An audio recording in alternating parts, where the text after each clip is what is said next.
Ladies and gentlemen, the definitive guide on how to gain more muscle. Everybody always asks about gaining muscle. I'm going to show you some of the biggest tips that you can do to gain more muscle. All right, number one, most people who want to gain muscle, they want to gain lean muscle, right? They're always like, oh, I don't want to get fat when I gain muscle. Is there a way that I can do that and not put on a lot of body fat? Yes, there is. You can do a lean bulk, which is 110% of your total daily energy expenditure.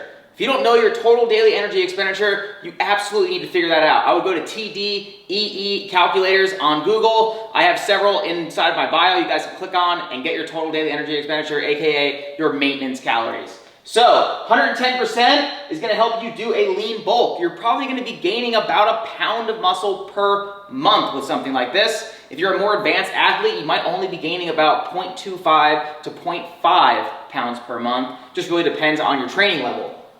Now, a lot of people like to up this number and they go to 130%. Once you hit about 130% or higher, you start to gain excessive amounts of fat. And studies are showing that when you get to this percentage, 130% or more, it's not really any more advantageous than being at around 110 to 120, 125%. Because now you're just pretty much anything over that is just excessive fat, and it's really just kind of demotivating you in your workouts because now you start looking at, a softer body type and you start putting all this work in, you start to get sad, and your workouts start to dwindle. Next is decreasing your cardio output. A lot of people like to fight this one, but here's the reality. You're trying to put muscle on. You're trying to eat more calories. You're having a hard time eating more calories. And now you're burning more calories. You know what I mean? I'm not saying that you should decrease cardio output because I'm trying to make you unhealthier by any means. You're doing this temporarily to put the muscle on that you want. That's your goal. So to get to that goal and to get there faster, you need to decrease your cardio output. Is there a time where increasing your cardio output while you're bulking is a good idea? If you increase your cardio output while you're lifting, it will give you a little bit extra benefit in terms of pushing out extra sets and reps in your workouts. It'll help you, recover a little bit more in between your sets and your workouts. But overall general picture, it's going to be better to not be burning more calories when your goal is to increase more calories, all right? So I'm not saying that you absolutely have to do this, but it's definitely going to be optimal for you. Number 3, I really like this one. I think it's important for most of you guys. A lot of people are looking for giant amounts of protein while they're eating to get to these higher muscle levels. To put on more muscle, they start thinking about more protein, right? But when you do that, it tends to fill you up a lot more and it makes eating a lot harder. So with that being said, I always like to put people around 50-55% of carbohydrates, a lower fat level, 20-15% fat, and then keep their protein around 25 to even 30% range. Having higher carbs is going to help you eat more food and get those calories in. You're not in a caloric deficit by any means, so you don't necessarily need to hit 1 pound of protein per pound of body weight because you're not really trying to preserve that muscle, you're just trying to gain more muscle, and by eating more calories, it's going to help you do that, and you don't need the excess protein. Number 4, you need to train instead of exercise.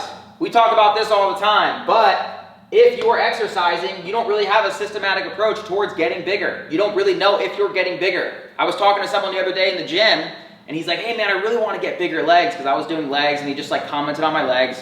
And I was like, well dude, every time you do legs, what do you do? And he's like, well, I do a little bit of this and a little bit of that. And I'm like, well, what does a little bit of this and a little bit of that equal? And he was like, what do you mean? And I was like, well, a little bit of this and a little bit of that equals a little bit of X, right? Because you don't know what the number is.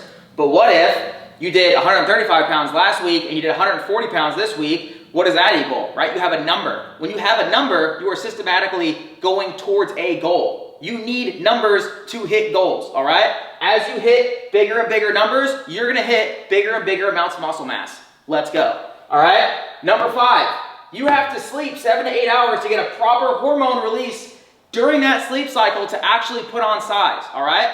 One of the biggest things that I hear all the time throughout my coaching career is nurses, firemen, police officers, all these people who are sleeping 3-4 hours a night, sometimes less, all of a sudden they're having problems with trying to gain muscle. They're like, I'm doing all the workouts, I'm doing all the nutrition, I'm measuring everything is going perfectly. What's wrong? And then I find out what their job is and they're not getting enough sleep. Now, some people, there's nothing you can do about that, but you can get a nap in the middle of the day and you can try to help your body recover more. If you're not sleeping enough, you can't really recover and feel great the next day for that next training session. These are huge, huge things, right?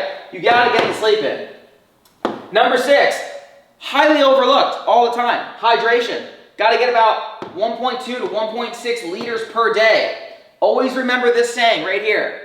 A hydrated cell is an anabolic cell, right?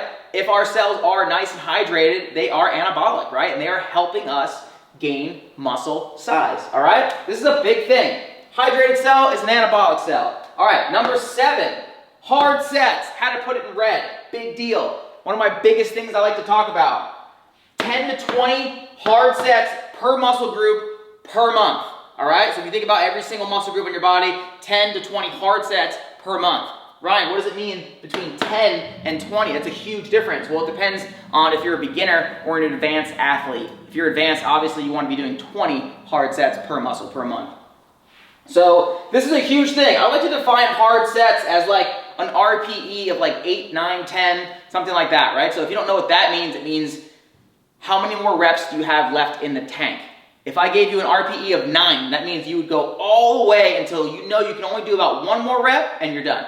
If your RPE is 7, that means you hit a weight where you could do probably 3 more reps and you're done, all right? A lot of times people think they're doing hard sets, but if you were to ask them like, hey man, like if you absolutely had to go to failure, how many more reps could you do? If they say 5, 6, 7 more reps probably, then you're not doing shit in the gym, all right? You have to hit these hard sets.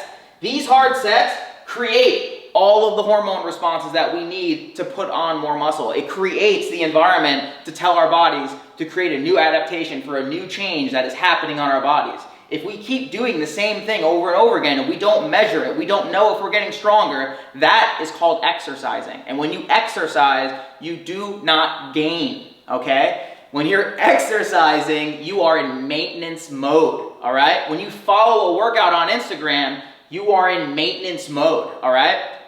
When you follow a workout that your friend is doing that day in the gym, you are on maintenance mode. You have to be training. I want to literally fucking make t-shirts that say training over exercising, all right?